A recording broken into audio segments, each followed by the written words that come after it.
নমস্কার বন্ধুরা, welcome to আরকে sports. আশা করি তোমরা সবাই সুস্থ ও অনেক ভালো আছো। বেশ কিছু গুরুত্বপূর্ণ নিউজ নিয়ে কিন্তু আজকে এই ভিডিওতে কথা বলা রয়েছে। সেক্ষেত্রে একটু স্কিপ না করে এই ভিডিওটা তোমরা শেষ অবধি দেখতে থাকো। আর যারা এই চ্যানেলে প্রথমবারের জন্য এসছো তাদের কাছে একটাই রিকোয়েস্ট থাকলো, তারা চ্যানেলটিকে অবশ্যই সাবস্ক্রাইব করে রেখো, কারণ এখানে সব ধরনের খবর সবার আগে তোমরা কিন্তু পেয়ে যাবে। তো বন্ধুরা, প্রথমেই যে খবরটা শেয়ার করব সেটা হচ্ছে কিছুদিন আগেই মোহনবাগান দল আইএফএ শিল্ড জিতেছে। আর আইএফএ শিল্ড মোহনবাগান ক্লাবে থাকবে কিনা সেটা নিয়ে কিন্তু একটা প্রশ্ন ছিল সমর্থকদের মধ্যে, যে আইএফএ শিল্ডের যে বিষয়টা সেটা মোটামুটি আইএফএ শিল্ড মোহনবাগান ক্লাবে বেশি দিন থাকবে না। সঞ্জীব গোয়েঙ্কার যে মোটামুটি সঞ্জীব গোয়েঙ্কার অফিসে সেখানে থাকবে, এরকম আর কি একটা অনেক আলোচনা চলছিল আর কি। কিন্তু মোহনবাগানের ক্লাব তরফ থেকে জানানো হয়েছে যে আইএফএ শিল্ড কিন্তু মোহনবাগান ক্লাবেই থাকবে, এবং সুপার কাপ মোহনবাগান দল যদি জিততে পারে সেই সুপার কাপটাও কিন্তু এই মোহনবাগান ক্লাবেই থাকবে, এরকমটা কিন্তু জানিয়ে দিয়েছে মোহনবাগানের ক্লাব তরফ থেকে সমর্থকদের উদ্দেশ্যে। খুবই একটা ভালো খবর। তো মোহনবাগানের খবর দিয়ে যেহেতু শুরু করলাম, আরও একটা খবর শেয়ার করি, সেটা হচ্ছে মোহনবাগানের যে গুরুত্বপূর্ণ ফুটবলার গতকাল চোট পেয়েছিল অনুশীলন করতে গিয়ে। হ্যাঁ, অভিষেক সূর্যবংশী তার একটা ট্যাকেলে দীপক টাংরি কিন্তু অনুশীলন চলাকালীন চোট পেয়ে থাকে, এবং সেই চোটটা কিন্তু খুব বেশি গুরুতর চোট নয়। সে কিন্তু নেক্সট ম্যাচ মানে একটা ম্যাচ মিস করবে, ডার্বি ম্যাচে তাকে পাওয়া যাবে। এবং আজকে দেখা গেছে, আজকে যখন অনুশীলন শুরু হয়েছে তখন যখন টিমের বাস থেকে নামছিল অনুশীলন গ্রাউন্ডে যাওয়ার জন্য, তখন সে কিন্তু একদম পুরো দুই পায়ে হেঁটেই কিন্তু অনুশীলনে গেছে, একদম সুস্থ হয়েই কিন্তু মোটামুটি রয়েছেন। কিন্তু মলিনা হয়তো তাকে নেক্সট ম্যাচ নাও খেলাতে পারে, যেহেতু সে চোট পেয়েছিল তাই তাকে নিয়ে কোনো রকম রিস্ক নেবে না। তো দীপক টাংরিকে কিন্তু আমরা নেক্সট ম্যাচে না দেখতে পেলেও ডার্বি ম্যাচ থেকে কিন্তু আবারও খেলতে দেখতে পারবো, যদি প্রয়োজন হয় মলিনা তাকে কিন্তু নামাবে সেই অনুযায়ী। তো এবার নেক্সট আপডেট যেটা শেয়ার করবো সেটা হচ্ছে সুমিত রাঠি মোহনবাগান দল ছেড়ে দিয়েছে। তো সুমিত রাঠি কিন্তু মোহনবাগান দলকে নিয়ে বড়সড় একটা মন্তব্য তিনি করেছেন। হ্যাঁ, তিনি বলেছেন, সত্যি বলতে মোহনবাগান ছেড়ে যাওয়ার সাহস সবার থাকে না। মোহনবাগানে আমার বেতন কোটি টাকার মধ্যে ছিল না। আমার বেতন প্রতি বছর প্রায় 10 থেকে 12 লক্ষ টাকা ছিল। আমি ক্লাবের সাথে থাকার কারণ ছিল একটাই, সেটা হচ্ছে সুযোগ আমাকে ক্লাব দিয়েছিল এবং আমার উপর বিশ্বাস রেখেছিল, তাই আমি ছিলাম।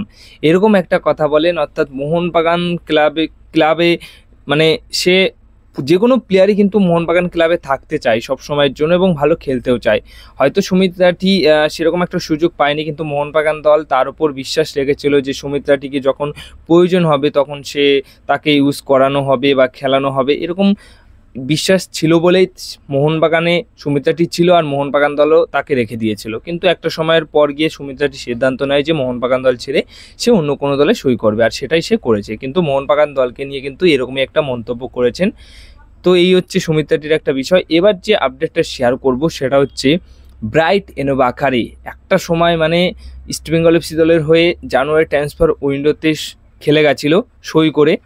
সেখানে গোয়ার এগেনস্টে প্রায় ছটা ফুটবলারকে কাটিয়ে দুর্দান্ত একটা ফিনিশ করেছিল, দুর্দান্ত একটা গোল করেছিল।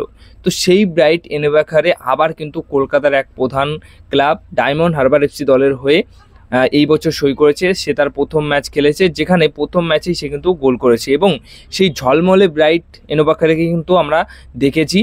হ্যাঁ, ইন্ডিয়ান অয়েল গোল্ড কাপে সে কিন্তু পারফরমেন্স করেছে ডায়মন্ড হারবার এফসি দলের এগেনস্টে। তার করা একমাত্র গোলেই অবশ্যই তেরু এফসি দলকে কিন্তু হারিয়েছে ডায়মন্ড হারবার এফসি, এবং সেমিফাইনালে গেছে। সেখানে কিন্তু ব্রাইট এনোবাকারের অবদানটা কিন্তু অনেকটাই ভালো ছিল, ভালো নজর করা পারফরমেন্স করেছিল।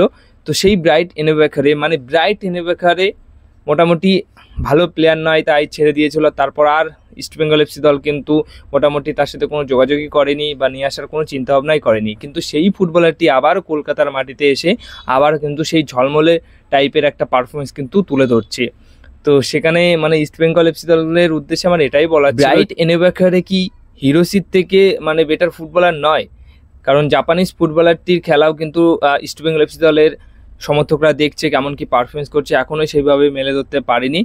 তো সেখানে অবশ্যই এই ব্রাইট এনোবাকারকে যদি তারা সই করাতো, আমার মনে হয় যে ঠিকঠাক অনেক ভালো একটা সাইনিং হতো। কিন্তু ডায়মন্ড হারবার এফসি দল সই করেছেন, এবং সেখান থেকে দাঁড়িয়ে ডায়মন্ড হারবার এফসি দলের হয়ে ব্রাইট এনোবাকারে কিন্তু আরও ঝলমলে পারফরমেন্স করছে। তো এরপরে নেক্সট আপডেট যেটা শেয়ার করা রয়েছে, পাঞ্জাব এফসি দল কিন্তু এই বছর সই করিয়েছে দুজন নাইজেরিয়ান ফুটবলার, যারা আর কি মূলত অ্যাটাকিং পজিশনের ফুটবলার, অর্থাৎ দুজনই স্ট্রাইকার বা উইঙ্গার টাইপের ফুটবলার।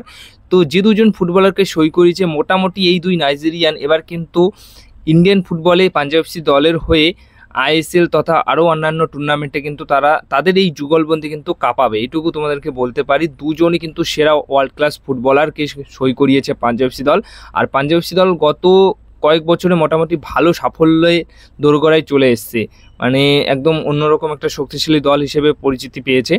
তো তাদের কিন্তু নতুন এই দুই সাইনিং, দুই নাইজেরিয়ান ফুটবলার এনসুঙ্গুসি এফিলোং এবং বেদে ওসুজি, এই দুই নাইজেরিয়ান ফুটবলারের জুটি কিন্তু এবার তোমরা দেখতে পারবে, যে জুটিটা কিন্তু মূলত আইএসএলে কাঁপাতে চলেছে অবশ্যই পাঞ্জাব এফসি দলের হয়ে।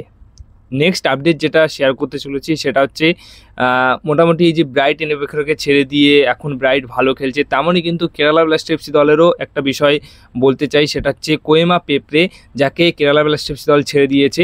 সেই কোয়েমা পেপ্রেই কিন্তু এখন এএফসির মঞ্চে পারফরমেন্স করছে।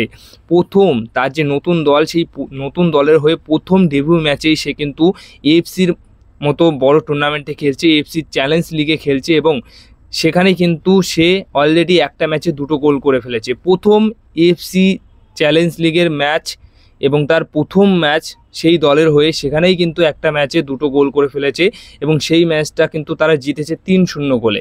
তো কোয়েমা পেপ্রেকেও ছেড়ে দিয়ে মোটামুটি কেরালা ব্লাস্টার এফসি দল কিন্তু মোটামুটি যেটুকু বলতে পারি যে একটা খারাপ সিদ্ধান্ত হয়তো নিয়েছে, কারণ কোয়েমা পেপ্রেও কিন্তু ব্রাইট এনএফএর মতো ঝলমলে পারফরমেন্স সে কিন্তু করছে।